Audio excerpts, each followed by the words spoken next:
লেসনের ক্যামেরায় স্বাগত জানাচ্ছি। আমি একেম সুমন। আপনারা দেখছেন সকালের বাণী। এই মুহূর্তে আছি রংপুর নগরীর শাপলা চত্বর এর পাশেই শাপলা পাম্পে এবং আপনাদের যদি জানিয়ে রাখি যে গত 5ই আগস্ট সরকার পতনের পর নতুন যে অন্তর্বর্তীকালীন সরকার তারা তার দায়িত্ব নেবার পর বেশ কিছু যে নিত্য প্রয়োজনীয় দ্রব্য রয়েছে সেগুলির দাম নির্ধারণেতে তারা বিশেষ গুরুত্ব দিচ্ছে।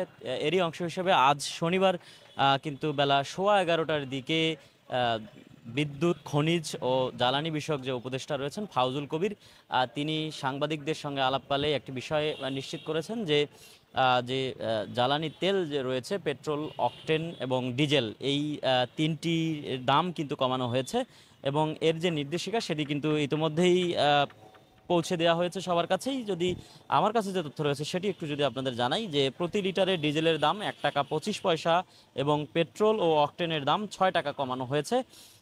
এই যে নতুন দর এটি আজকে রাত 12টার পর থেকেই কিন্তু কার্যকর হবে বলে জানানো হয়েছে। যদিও বেলা 11:15টার দিকে খুলনার খালিশপুরে অবস্থিত নির্মাণাধীন যে Rupsha 800 megawatt combined cycle power plant প্রকল্প সেটির পরিদর্শনের সময়ে কিন্তু যে খনিজ সম্পদ ও জ্বালানি যে উপদেষ্টা রয়েছেন ফাউজুল কবির খান, তিনি এই কথা কিন্তু জানিয়েছেন সাংবাদিকদের।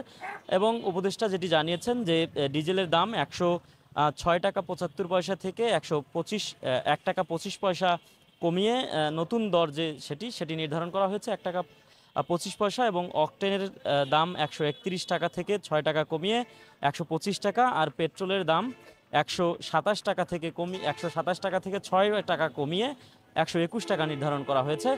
এই যে তেলের নতুন যে দাম সেটি আজকে রাত 12টার পরই কার্যকর হবে বলে জানানো হয়েছে। যদিও সরকারের পক্ষ থেকে এই যে অন্তর্বর্তী সরকার সেই অন্তর্বর্তী সরকারের পক্ষ থেকে জানানো হয়েছে যে বিশেষ যে গুরুত্ব দিয়ে যে পণ্যগুলির দাম এর আগে নানা সময়ে বাড়ানো হয়েছে সেগুলিতে কিন্তু তারা কমিয়ে আনার চেষ্টা করছেন। এরই অংশ হিসেবে এই মুহূর্তে যে পেট্রোলের এবং অকটেনের যে বাজার সেটির আন্তর্জাতিক বাজারের সাথে তারতম্য রেখেই কিন্তু তারা দর নির্ধারণ করেছেন।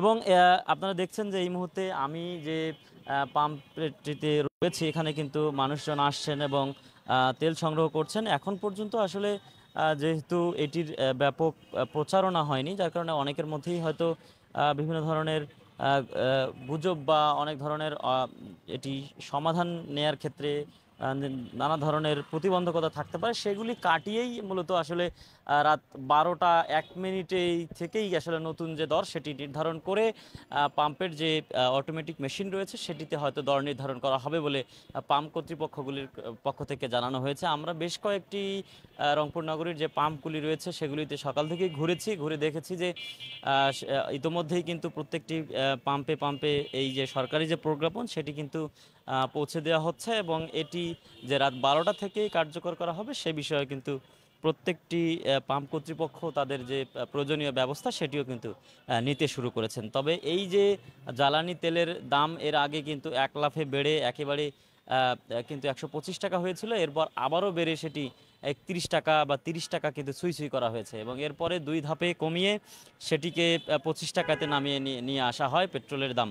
এবং এরপর এই যে অন্তর্বর্তী সরকার তারা দায়িত্ব নেবার পরই কিন্তু প্রায় 25 দিনের মাথায় এসে তারা পেট্রোল অকটেনের দাম 6 টাকা করে কমানো হলো এবং ডিজেলের দাম 1 টাকা 25 পয়সা করে কমানো হলো। মানুষজন যেটি বলবার চেষ্টা করছেন যে এভাবে আন্তর্জাতিক বাজারের সঙ্গে যদি গুরুত্ব দিয়ে দর নির্ধারণ করা হয় তাহলে বাংলাদেশের যারা নিম্ন আয়ের মানুষ রয়েছেন, যারা পেশাজীবী রয়েছেন তাদের অনেকটাই কাজে আসবে বলে কিন্তু মানুষজন বলবার চেষ্টা করছেন। এবং এই যে দর কমানোর ফলে এই অন্তর্বর্তী সরকারের অনেকেই কিন্তু পজিটিভ দিক তুলে ধরে বিভিন্ন ধরনের যে ভালো যে কথা সেটি কিন্তু বলবার চেষ্টা করছেন যে তাদের এরকমই উদ্যোগ কাজে আসবে মানুষের।